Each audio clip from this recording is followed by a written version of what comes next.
ఊర్ధ్వముఖ విపరీత శ్వానాసనం, అధోముఖ విపరీత శీర్ష పీడాసనం సాధన చేయటం ద్వారా కళ్ళు తిరిగే సమస్యను నివారించుకోవచ్చు. ఊర్ధ్వముఖ విపరీత శ్వానాసనం. ఈ ఆసనం సాధన చేయడానికి ముందుగా బోర్లా పడుకోవాలి. తరువాత చేతులు రెండింటినీ ఉదరానికి ఇరుపక్కల నేలపై దృఢంగా ఆంచి ఉదర పైభాగపు శరీరాన్ని వీలైనంతగా పైకెత్తి తలను వంచగలిగినంత వెనక్కి వంచి పైకి చూడాలి. ఈ భంగిమలో శరీర భారం మొత్తం రెండు కాళ్ల వేళ్లపైన చేతులపైనే ఉంటుంది. శ్వాస సాధారణంగానే తీసుకోవాలి.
ఈ విధంగా ఈ ఆసనం రోజు 4 నుండి 8 సార్లు సాధన చేయవచ్చు.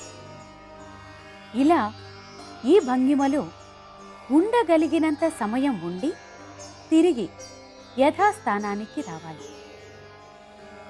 రెండవ ప్రక్రియ అధోముఖ విపరీత శీర్ష పీడాసనం. ఈ ఆసనం సాధన చేయడానికి ముందుగా కాళ్ళు చేతులపై ముందుకు వంగుతూ కాళ్లను నిటారుగా ఉంచి ఛాతీ తల భాగాన్ని వీలైనంతగా కాళ్ల వైపుకు నొక్కి ఉంచాలి. శ్వాస సాధారణంగానే తీసుకోవాలి.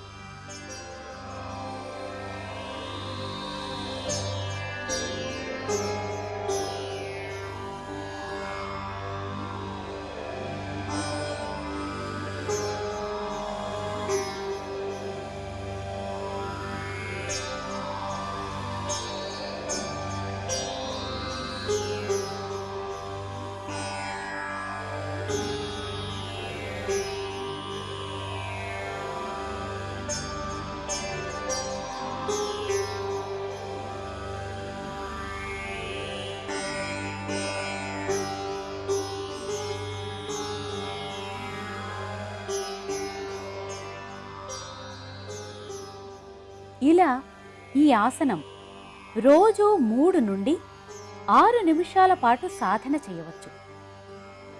ఇలా ఈ భంగిమలో ఉండగలిగినంత సమయం ఉండి తిరిగి యథాస్థానానికి రావాలి.